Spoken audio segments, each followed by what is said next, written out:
What's going on, y'all? And welcome to the Half Price Concessions podcast. Back in February on episode 24, we did an episode called The Tracks of Yesteryear. It was a history lesson on former racetracks to host NASCAR Grand National Cup level racing in the state of North Carolina that were either no longer active or some of them even no longer asphalt racetracks. This was supposed to be done in 3 parts. But after part 1, to be perfectly honest, we got a little bit too busy and we left out a ton of racetracks. But now it's the off season for most of us. We've got a little more time at the house, and it's time that we finish what we started. Over the next 2 episodes of the Half Price Concessions podcast, we'll tell you about 16 more racetracks in the state of North Carolina who played host to the NASCAR Cup Series in the times of yesteryear. So buckle up.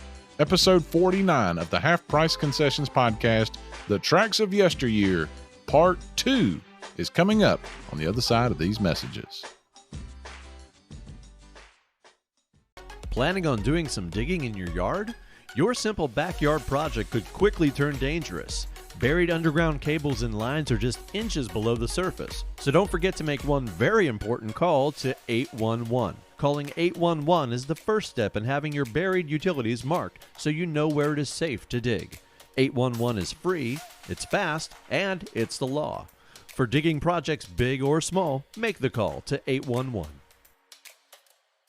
This episode of the Half Price Concessions podcast is brought to you with support from Performance Center Racing Warehouse.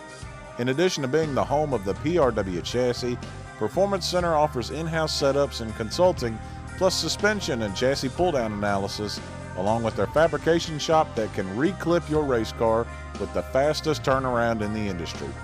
Give Roger Johnson and the Performance Center team the chance to earn your racing business by calling them today at 704-838-1400 or visit them online at performancecenter.com. That's PERFORMANCENTER.com. Hey guys, have you heard about Anchor? Well, you should. It's the easiest way to make a podcast. First and foremost, it's free. There's creation tools that allow you to record and edit your podcast right from your cell phone or your computer. Anchor will even distribute your podcast for you. It takes all the work out of it. Your podcast can be heard on Spotify, Apple Podcast, and many more. You can make money from your podcast with no minimum listenership. It's everything you need to make a podcast in one place. Just download the free Anchor app or go to anchor.fm to get started.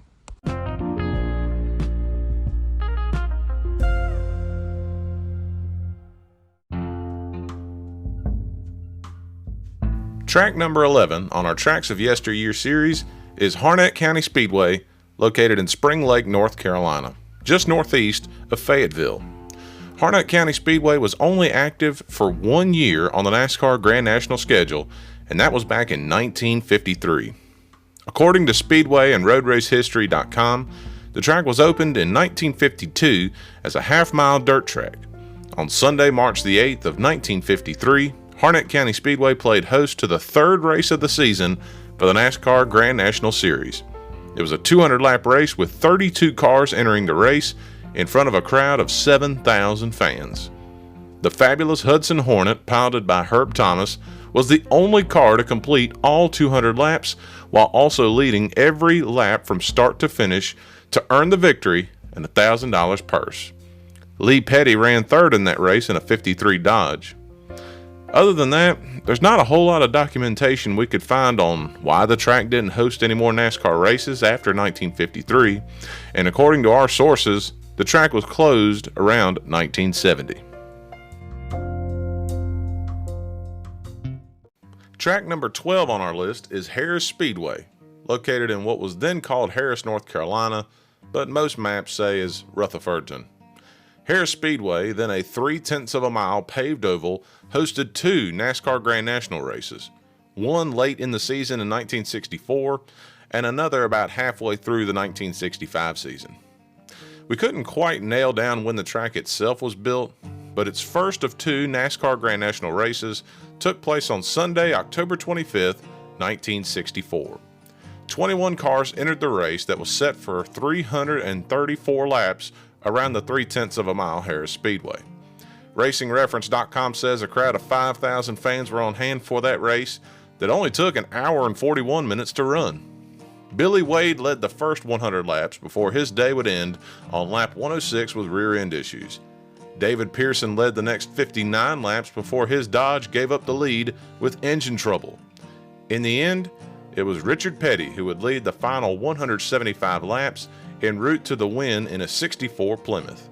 It was career win number 36 of the eventual 200 for the King himself. Of the 21 cars that started that race, only 12 were running at the end. On Sunday, May the 30th, 1965, Harris Speedway would again play host to the NASCAR Grand National Series. This time, 22 cars would make the call for another 334-lap main event, taking right at about an hour and 45 minutes to finish. G.C. Spencer would lead the first 23 laps before giving up the lead to Gentleman Ned Jarrett. Jarrett led the next 311 laps in a 65 Ford to grab the win and a $1,000 purse. NASCAR diversity pioneer Wendell Scott was credited with finishing 9th in that race. A 26-year-old Cale Yarborough would finish 21st. To this day, Harris Speedway is still in operation, though no longer as a paved track. It operates as a dirt track. It's still got bleachers tucked just beneath the trees on the front stretch and can still put on a pretty good show for racing fans. And I can attest to that because back in 2014, I was working for a dirt late model series, and we actually went to Harris Speedway with our cars. And it's not big in size. The grandstands on the front stretch only go about 3 or 4 levels up, but it was just a very old school feel. And it was one of the smoothest tracks we went to all year. And it even had a section of where you could sit called Redneck Hill, where you would drive up this long winding hill. And I don't know all the activities that were going on Redneck Hill, but it seemed like one heck of a vantage point. But you can still go visit Harris Speedway these days, and it can still put on a good Saturday night of racing. The number 13 track on our list takes us to Jacksonville Speedway in Jacksonville, North Carolina. It's a half-mile dirt track down toward the coast in the eastern half of the state. The first NASCAR race ran at the track was actually a convertible series race held on Sunday, November 11th, 1956. Joe Weatherly outdueled Glenn Wood of the Wood Brothers, Curtis Turner, Tom Pistone, and a host of others on his way to a $500 victory. The first Grand National race was held at Jacksonville on Sunday, June the 30th, 1957. A 200-lap race with right at 3,600 fans in attendance that saw Lee Petty qualify on the pole in his 57 Oldsmobile at an average speed of 61.328 miles per hour to lead the 19-car field. Buck Baker would end up winning the race by a margin of 3 laps over Jim Paschal and the rest of the field to take home the $1,000 winner's pay.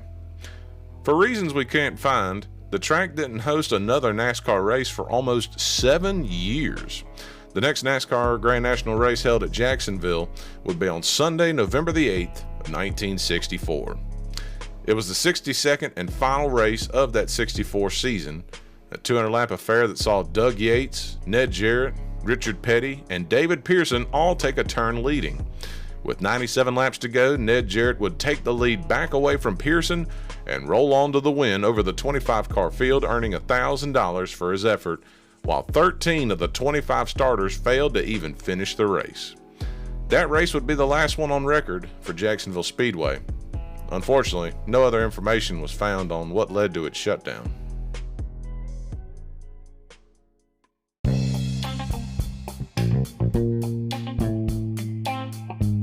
Racetrack number 14 on our Tracks of Yesteryear list is a unique one. It's a racetrack built around a baseball diamond. Now, we've seen football fields with racetracks around them, like Bowman Gray Stadium in Winston-Salem, but McCormick Field Raceway in Asheville, North Carolina, was a quarter-mile oval built around a baseball field. Now, someone with sense might ask, why would you do that? Why would you build a racetrack around a diamond? Pretty simple. The space needed to be used. And Asheville, North Carolina had recently lost its minor league baseball team. So the track was built and hosted 2 NASCAR Convertible Series races in 1956 and 1957, along with 1 NASCAR Grand National race in 1958. The Blonde Blizzard Curtis Turner won both Convertible Series races held at McCormick in 56 and 57, respectively. On Saturday, July 12, 1958, only 15 cars would enter for the Grand National race. One of the reasons for the low car count might have been some of the unusual hazards of the track. Lee Petty, for example, while running in a heat race, got bumped by Cotton Owens, and instead of hitting a wall or hitting a guardrail like you would at normal racetracks, Petty's Oldsmobile went nose first into the first base dugout. That's right, that little spot dugout with a bench on it for the baseball players. Lee Petty's car went crashing into that. Jim Paschal would end up leading all 150 laps in a car owned by Lee Petty's brother Julian Petty en route to the win over Cotton Owens, Rex White, Lee Petty, who recovered from that dugout incident to finish 4th, and Jack Smith. Junior Johnson would end up finishing 6th in that race.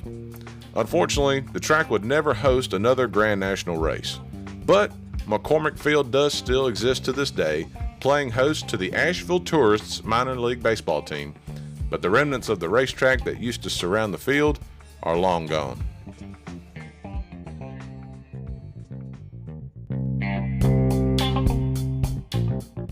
The 15th track on our list is one that has recently had some fame brought back to it. New Asheville Speedway in Asheville, North Carolina. If you've seen the series Lost Speedways by Dale Earnhardt Jr. on the Peacock app, then you've seen a piece of this former track's history on display. New Asheville was a 0.4 of a mile paved oval that, according to Speedway and RoadRaceHistory.com, was built in 1962. New Asheville hosted the NASCAR Grand National Series for 8 races from 1962 to 1971. In those 8 races, the car count floated between a high of 23 cars in 1968 to a low of 17 cars at the last Grand National race in 1971. First of these 8 races came back on Friday, July 13th, 1962. Jack Smith won by a whole lap over Joe Weatherly, Richard Petty, Buck Baker, and Ned Jarrett to take home the checkered flag. Ned Jarrett won back-to-back races at New Asheville in 1963 and 1964. Junior Johnson won in 65, David Pearson in 66, Jim Paschal was a winner in 67, and the last 2 Grand National races ran at New Asheville were won by the King, Richard Petty, in 1968 and 1971 respectively. That final Grand National race in 71 featured drivers like Elmo Langley, who finished 2nd, J.D. McDuffie, who finished 7th, and future champion Benny Parsons, who finished 12th, ahead of 14th place finishing Wendell Scott. The track would continue hosting local racing until 1999, when the track was closed due to a city ordinance and was turned into a park, and the track surface itself now serving as a walking and cycling track. In those local years after the Grand National Series had left, it played host to legends like Robert Presley and the Iron Man Jack Ingram. It's amazing to see that, unfortunately, while the track looked like it was doing pretty good, that city ordinances and local government would have it shut down for whatever reasons. But you can still go see where the track used to sit, and you can still walk around just above where legends were made at New Asheville.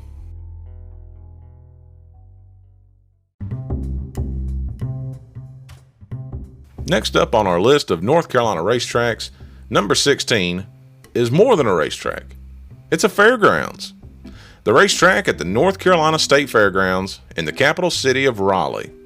The half-mile dirt track played host to 3 NASCAR Grand National races in its time. A single race in 1955, 1969, and 1970 to be exact. But the track goes back much further than that. According to Speedway and RoadRaceHistory.com, the North Carolina State Fairgrounds Speedway began hosting races back in 1928. Racing was taken off the schedule in 41 with the U.S.'s involvement in World War II. It was brought back in 1946, and on Saturday, May the 28th, 1955, the NASCAR Grand National Series came to race for the very first time to the fairgrounds. The race was scheduled for 200 laps on the half-mile dirt surface. Unfortunately, rain would cut that first race short on lap 172. Junior Johnson, who was leading at the time, was declared the winner in his 55 Oldsmobile over Fonty Flock, Buck Baker, Lee Petty, and the rest of the 27-car field. It would be another 14 years before the track would host another NASCAR race. June 26, 1969, the NASCAR Grand National Series came back to town for another 200-lap main event. David Pearson would lead 182 of the 200 laps and earn the victory at the fairgrounds, driving a '69 Ford prepared by Holman Moody Racing. Richard Petty would finish second to the Silver Fox in that event, and it was a race that paid $1,200 to win. The last NASCAR Grand National race to be ran at the fairgrounds was on Wednesday, September 30th, 1970. Richard Petty led the final 112 laps of the 200-lap main event to pick up a win worth $1,000 over drivers like Neil Castles, Bobby Isaacs, K&K Dodge, James Hilton, and the rest of the 23-car field that included a 6th place finishing Bobby Allison, Dave Marcus, who finished 7th, Elmo Langley, J.D. McDuffie, Benny Parsons, and Wendell Scott. The track was closed shortly after that last NASCAR race in 1970, and while the track itself is gone, the same grandstands still remain. The Sam G. Rand Grandstand and the area is now used for demolition derbies and tractor pulls whenever the state fair is hosted. So, the next time you go to the North Carolina State Fairgrounds, if you sneak over into those bleachers, into those grandstands, you're sitting in the same spot where you can take yourself back in time and just envision legends of NASCAR like Richard Petty and Bobby Allison, Neil Castles, and all these others racing around a half-mile dirt track at the fairgrounds.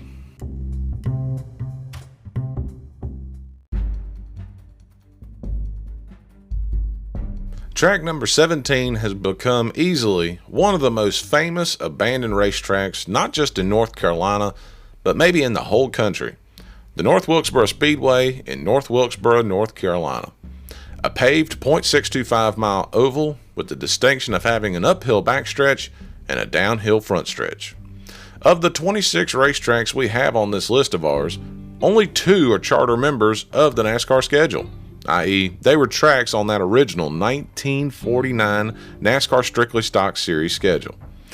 North Wilkesboro also holds the distinct honor of hosting more NASCAR Cup Series Grand National races than probably the rest of the tracks on our list combined. 93 times the NASCAR Grand National Series, Cup Series raced at North Wilkesboro. The track also hosted 4 Xfinity Series races, 2 truck races, also with Convertible Series races, ARCA, and Pro Cup. From 1949 to 1996, North Wilkesboro Speedway hosted at least 1 race a year. Most years it hosted 2 races per season. Bob Flock won that very first NASCAR race at North Wilkesboro back on October 16th of 1949. And Jeff Gordon captured the final race win on September 29th, 1996. During those 47 years, Richard Petty won 15 of his 200 races at North Wilkesboro. Darrell Waltrip was a 10-time winner at North Wilkesboro. Dale Earnhardt and Cale Yarborough won 5 races apiece. Other notable North Wilkesboro winners include Fonty Flock, Herb Thomas, who won 3 races in a row, Buck Baker, Tim Flock, Fireball Roberts, Junior Johnson, Lee Petty, Rex White, Marvin Panch, Fred Lorenzen, David Pearson, Tiny Lund, Neil Bonnet, Handsome Harry Gant, Terry Labonte, Rusty Wallace, and Mark Martin, just to name a few. North Wilkesboro also had 4 very notable winners when it hosted the NASCAR Xfinity Series. Names like Sam Ard, Tommy Ellis, and the Iron Man Jack Ingram all claimed Xfinity Series races in the 1980s. Though revitalization efforts were made several times, the track still remains dormant to this day, eroding away on the side of US 421. Left behind by NASCAR for bigger venues with easier access and more corporate suites, now just serving as a reminder of a time gone by before NASCAR deemed it unworthy of being on its schedule. And I can attest to it because in 1996 at that last race, I was actually given a ticket to that race. I had a family member, I don't know if it was my uncle or my dad, somebody gave me their ticket so that I could go. And that was my first NASCAR Cup Series race, was the last one in North Wilkesboro. And I can attest to it that, yes, it was a little hard to get in the old track. We left super early in the morning, and by the time we actually got parked and walked in, we had missed the first, I think, 40 or 50 laps. But when we got in, it was an amazing sight to see. There were so many people, and it rained the night before, so a lot of people got to stick around a lot longer because cars were getting stuck in the grass parking lots around the speedway. But it was just amazing to think that just on the outskirts of the Piedmont of North Carolina, that there was a racetrack hosting NASCAR Cup Series racing, and it was affordable to go to. Ticket prices were always reasonable and affordable. It's still unfortunate to just see it rotting away, but oh, the memories that it has. The 18th track on our list was also a charter member of NASCAR's inaugural 1949 season schedule, the Occoneechee Speedway in modern-day Hillsborough, North Carolina. A 1-mile dirt track located just alongside the Eno River that hosted 32 NASCAR Grand National races from 1949 to 1968. Like New Asheville, Occoneechee was fortunate enough to get featured on Dale Earnhardt Jr.'s show, Lost Speedways, to help share its story with the masses. In addition to the NASCAR Grand National Series, Occoneechee also played host to 4 convertible series races. The first NASCAR race at Occoneechee was on Sunday, August the 7th, 1949. 28 cars would make the call for that first race, with Bob Flock taking home the win by leading all 200 laps. Over the next 20 years, Occoneechee saw NASCAR royalty earn wins on its 1-mile surface. Fireball Roberts, Lee Petty, Fonty Flock, Herb Thomas, Curtis Turner, and Richard Petty were just a few of the many to claim victories at Occoneechee. As time wore on, unfortunately, and more races were ran on Sundays, opposition to the racing at Occoneechee and the noise that came with it began to fester and to grow in the community, and eventually led to the shutdown of racing at Occoneechee. The last race was ran on Sunday, September the 15th, 1968. It was run by Richard Petty by a full 7 laps over second-place running James Hilton. According to legend, the closing of Occoneechee Speedway is what led NASCAR founder Bill France Sr. to build the 2.6-mile Talladega Superspeedway in Alabama. Today, Occoneechee is just a walking trail. Its former infield and surrounding area overgrown with trees, but you can still walk in the same tracks that legends of NASCAR helped forge their careers and the pioneers raced on so many years ago.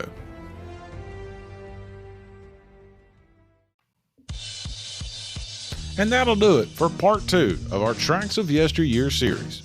Tune in next time as we'll dive into the final 8 racetracks on our list. That'll take us to 8 more former tracks that the NASCAR Grand National Series raced on here in the state of North Carolina. Until next time, my name is Tyler Williams, and thank you for listening to the Half Price Concessions podcast. Make sure you subscribe to us on whatever app you're using to listen to this podcast on, whether it's Apple Podcasts, Spotify, Stitcher, Google Podcasts, TuneIn, YouTube, Pocket Cast, Himalaya, or if you're listening on Anchor.fm. We appreciate you however you're listening. Keep listening to us. Keep showing some support. Share this episode on your social media pages, your Facebook, Twitter, your Parler, your Instagram, Snapchat, whatever you're using. Help us get the word out as we continue to make episodes for you.